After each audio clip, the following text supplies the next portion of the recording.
आज का टॉपिक है calculating mass of single atom और मॉलिक्यूल, यानी कि किसी भी एक एटम, सिंगल एटम का मास या फिर किसी भी एक मॉलिक्यूल का मास किस तरह से कैलकुलेट करना है, ये आज हम सीखेंगे। पहले हम सिंगल एटम की बात कर लेते हैं। फॉर एग्जांपल हमने एक एलिमेंट ले लिया है, यहाँ पर हाइड्रोजन। हाइड्रोजन का सिंबल होता है H फॉर हाइड्रोजन। अब इस H के साथ मैंने कोई भी नंबर नहीं शो किया, कोई नंबर नहीं लिखा। इट्स मीन कि यहाँ 1 है, तो ये हाइड्रोजन का एक एटम हो गया। इस तरह मैंने यहाँ पे कार्बन का एक एटम ले लिया, C फॉर कार्बन, कोई नंबर नहीं है C के साथ लिखा हुआ, इट्स मीन कार्बन का भी एक एटम है। इसी तरह मैं एक ऑक्सीजन का एटम ले लेती हूँ, ऑक्सीजन का एक एटम ले लिया। ये मैंने एक एटम ले लिए हैं इन एलिमेंट्स के। इन एक एटम्स का क्या मास होगा, ये किस तरह से कैलकुलेट करना है हमने, ये आज हम देखेंगे। मॉलिक्यूल की हम बात कर लेते हैं। फर्स्ट ऑफ ऑल हम एक एग्जांपल ले लेते हैं मॉलिक्यूल की, वाटर मॉलिक्यूल की। फॉर्मूला होता है वाटर मॉलिक्यूल का H2O। आप इसमें देखें कि टोटल नंबर ऑफ एटम्स कितने हैं। हाइड्रोजन के साथ 2 लगा हुआ है, यानी कि हाइड्रोजन के 2 एटम हैं और ऑक्सीजन का 1 एटम है। टोटल 3 एटम मिलकर एक मॉलिक्यूल बना रहे हैं, और एक मॉलिक्यूल बनाने के लिए 2 या 2 से ज़्यादा एटम रिक्वायर होते हैं। यहाँ पे 3 एटम मिलकर एक वाटर मॉलिक्यूल बना रहे हैं। इस वाटर मॉलिक्यूल के इस साइड पे मैंने कोई 2, 3, 4 कोई नंबर नहीं लिखा, यानी अब यहाँ पर 1 है। वाटर का एक मॉलिक्यूल हो गया। इसी तरह से एक और मॉलिक्यूल की एग्जाम्पल ले लेते हैं, CO2। अब CO2 में देखें कि इसमें भी ऑक्सीजन के 2 एटम और कार्बन का 1 एटम कंबाइन होकर ये टोटल 3 एटम कंबाइन होकर एक वाटर मॉलिक्यूल बना रहे हैं। मैंने यहाँ पे कोई नंबर नहीं शो किया, 2, 3, 4 कोई नंबर नहीं है शो किया हुआ। 1 है यहाँ पर, यानी कि कार्बन डाइऑक्साइड का भी एक मॉलिक्यूल है। अब इस एक मॉलिक्यूल का क्या मास होगा, या फिर ये जो मैंने एटम्स ले लिए हैं इनका क्या मास होगा, इसे किस तरह से कैलकुलेट करना है, ये आज हम देखेंगे। और ये ज़रूरी क्यों है, मैंने आपको इससे पहले वाली क्लासेस में भी बताया था कि फॉर एग्जांपल मैंने यहाँ पे एक फुल स्टॉप लगा दिया। अब इस फुल स्टॉप को कवर करने के लिए मैं इसके ऊपर एटम रखती चली जाऊँ। फॉर एग्जांपल मैं इसके ऊपर ऑक्सीजन के या कार्बन के एटम रखती चली जाती हूँ, तो सिर्फ इस फुल स्टॉप को कवर करने के लिए मुझे इसके ऊपर तकरीबन 10 ट्रिलियन एटम रखने पड़ेंगे, तब कहीं जाकर ये फुल स्टॉप कवर होगा। अब इन फुल स्टॉप के ऊपर रखे हुए एटम्स को अगर मैं मास कैलकुलेट करने लगूँ तो वो भी बहुत मुश्किल हो जाएगा। ये तो फिर एक सिंगल एटम है या सिंगल मॉलिक्यूल है। अब इन सिंगल एटम्स का या इन सिंगल मॉलिक्यूल्स का मास किस तरह से कैलकुलेट करना है, ये हम एग्जांपल से देख लेते हैं। फर्स्ट एग्जांपल है हमारे पास, calculate the mass of 1 atom of carbon in grams, यानी कि कार्बन के एक एटम का मास हमें कैलकुलेट करना है, वो भी ग्राम में। तो सबसे पहले हम डेटा बनाने लगेंगे। कोई भी न्यूमेरिकल है, सबसे पहले हम डेटा बनाएंगे। हमने डेटा की यहाँ पे हेडिंग दे दी, डेटा की हेडिंग दी। जो हम इंफॉर्मेशन इसमें गिवन है न्यूमेरिकल के अंदर, वो हम लिखते चले जाएंगे। कैलकुलेट द मास, हमें मास कैलकुलेट करना है कितने में, 1 एटम में। हम यहाँ पे लिख देंगे मास ऑफ 1 एटम।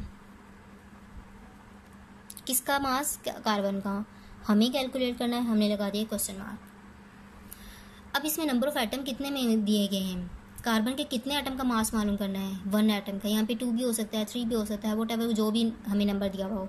हमें यहाँ पे 1 दिया है, तो हम यहाँ पर लिख देंगे number of atoms is equal to 1। हमें 1 एटम दिए हैं, या सिंगल लिखा हुआ हो तो भी 1 होता है।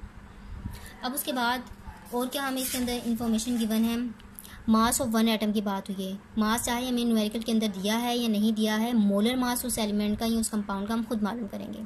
हमें यहाँ पे मोलर मास कैलकुलेट करना है किस कंपाउंड का, जो हमें इस न्यूमेरिकल के अंदर दिया गया है, यानी कि carbon. Molar mass of carbon, पूरा मैं लिख रही हूँ सिंबल के बजाय, मोलर मास। अगर आपको एटॉमिक मासेस याद हैं तो आप मोलर मास खुद लिख सकते हैं, अदरवाइज आप पीरियोडिक टेबल की हेल्प ले सकते हैं। कंपाउंड हमारे पास कार्बन, सिर्फ कार्बन है, कोई कंपाउंड नहीं है, तो हम पीरियोडिक टेबल से इसका एटॉमिक मास देख लेते हैं। क्या है इसका एटॉमिक मास पीरियोडिक टेबल में, वो है 12। हमें मोलर मास लिखना है, तो हमने 12 के साथ ग्राम लगा दिया, ग्राम पर मोल। ठीक, ये हमारा डेटा कंप्लीट हो गया। इसके अलावा कोई और इन्फॉर्मेशन इस न्यूमेरिकल के अंदर हमें गिवन नहीं है। अब हम इसका फॉर्मूला लिखेंगे। हम फॉर्मूला की मदद से ही न्यूमेरिकल कर सकते हैं। जो फार्मूला हम इसमें यूज़ कर रहे हैं वो वही फार्मूला यूज़ करेंगे जो इससे पहले हमने नंबर ऑफ़ एटम्स कैलकुलेट करने के लिए किया था।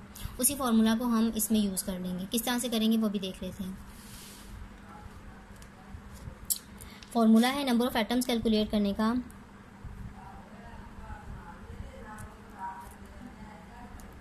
Number of atoms is equal to NA show करता है एवोगाड्रो नंबर, जिसकी वैल्यू 6.02 एक्सपोनेंशियल 23 होती है। NA multiply by mass of substance,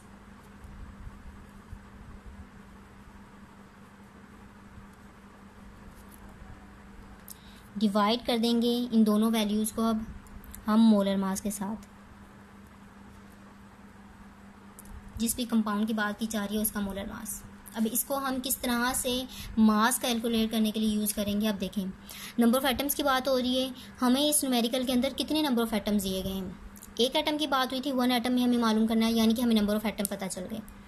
ये Na की वैल्यू क्या होती है? Na की वैल्यू होती है 6.02 एक्सपोनेंशियल 23 पार्टिकल्स।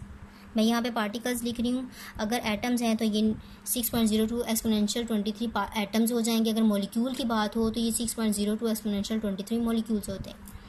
अब उसके बाद मोलर मास की बात कर लें तो मोलर मास हम खुद कैलकुलेट करते हैं। यहाँ पर भी हमने मोलर मास खुद कैलकुलेट किया हुआ है, ये भी हमें मालूम है, तो हमने यहाँ पर भी टिक मार्क कर दिया। अब देखें, हमें नंबर ऑफ़ एटम्स भी मालूम है, Na यानी एवोगाड्रो नंबर की वैल्यू भी मालूम है और मोलर मास की भी वैल्यू मालूम है। पीछे हमारे पास सिर्फ एक वैल्यू रहेगी जिसे हमने कैलकुलेट करना है, वो है मास ऑफ सब्सटेंस। हमें मालूम भी यही करना है, मास ऑफ सब्सटेंस। 1 एटम का हमें मास मालूम करना है। अब हमने इस फार्मूला से इसको किस तरह से अलग करना है देख लें। ये मोलर मास एवोगाड्रो नंबर और मास ऑफ सब्सटेंस के साथ क्या हो रहा है, डिवाइड हो रहे हैं। अब इजिकल टू के इस तरफ आएगा, इजिकल टू के इस तरफ है ना, अब इस तरफ आएगा तो ये क्या हो जाएगा, ये मल्टीप्लाई होगा। हम इसको यूँ कर लेते हैं, number of atoms multiply molar mass. Molar mass यहाँ पे आके मल्टीप्लाई हो रहा है। अब रिमेनिंग यहाँ पे क्या रह गया, मोलर मास तो इस तरफ आके मल्टीप्लाई हो गया, रिमेनिंग रह गया Na यानी एवोगाड्रो नंबर और मास of substance. Mass of substance हमें मालूम करना है, एवोगाड्रो नंबर हमें मालूम है, हम इसे यहाँ से रिप्लेस कर सकते हैं। ये दोनों आपस में क्या हो रही हैं, वैल्यूज़ मल्टीप्लाई हो रही हैं। हम Na को जब इजिकल टू के अब इस तरफ लेकर आएंगे तो ये क्या होगा, डिवाइड। Na इस तरफ मल्टीप्लाई हो रहा है, अब इजिकल टू के इस तरफ आएगा तो डिवाइड होगा। हमने यहाँ पे डिवाइड कर दिया, एवोगाड्रो नंबर डिवाइड कर दिया। रिमेनिंग क्या रह गया, मास सब्सटेंस। ये हमारे पास फॉर्मूला बन गया किसी भी एक एटम का या जितने भी एटम आपको दिए गए हों उसका मास मालूम करने का फॉर्मूला। ये फार्मूला आप डायरेक्टली भी लिख सकते हैं, मैंने सिर्फ आपको यहाँ डिराइव कराना सिखाया है कि ये फार्मूला आप किस तरह से इस फार्मूले की मदद से कर सकते हैं। इस फार्मूले की हेल्प से अगर आपको यहाँ पर 2 एटम दे दिए जाएँ, 3 एटम दे दिए जाएँ, यहाँ पर तो हमें 1 एटम दिया था, अगर हमें एक से ज़्यादा एटम दिए गए उनका मास कैलकुलेट करना है तो हम वो भी लिख सकते हैं। ठीक, अब हम इसको सॉल्व करेंगे। सोल्यूशन की हेडिंग दी, मैं डायरेक्टली सॉल्व करूँगी, फार्मूला दोबारा नहीं लिख रही। नंबर ऑफ़ एटम्स कितने दिए गए हैं हमें, यहाँ पर नंबर ऑफ़ एटम्स हैं 1, मैंने यहाँ पे लिख दिया 1 एटम्स। ठीक, अब मल्टीप्लाई करेंगे मोलर मास के साथ। मोलर मास क्या है इसका, 12 ग्राम पर मोल। 12 ग्राम पर मोल, यूनिट हम साथ साथ ही लगा देंगे, डिवाइडेड बाय Na की क्या वैल्यू है, 6.02 एक्सपोनेंशियल 23। एटम, इस पूरे में एटम की बात हो रही है तो हम लिखेंगे एटम्स, एटम्स पर मोल, पूरा यूनिट लिखा हमने। अगर यहाँ पे 1 मॉलिक्यूल की बात होती तो हम यहाँ पे मॉलिक्यूल पर मोल लिख देते हैं। अब एटम है तो हमने ये लिख दिया, is equal to mass of substance. सही। अब हम 12 ग्राम को 1 के साथ मल्टीप्लाई करेंगे तो 12 ग्राम ही आता है, उसको डिवाइड कर देंगे 6.02 एक्सपोनेंशियल 23 के साथ तो हमारे पास आंसर आता है कुछ 1.993 एक्सपोनेंशियल 23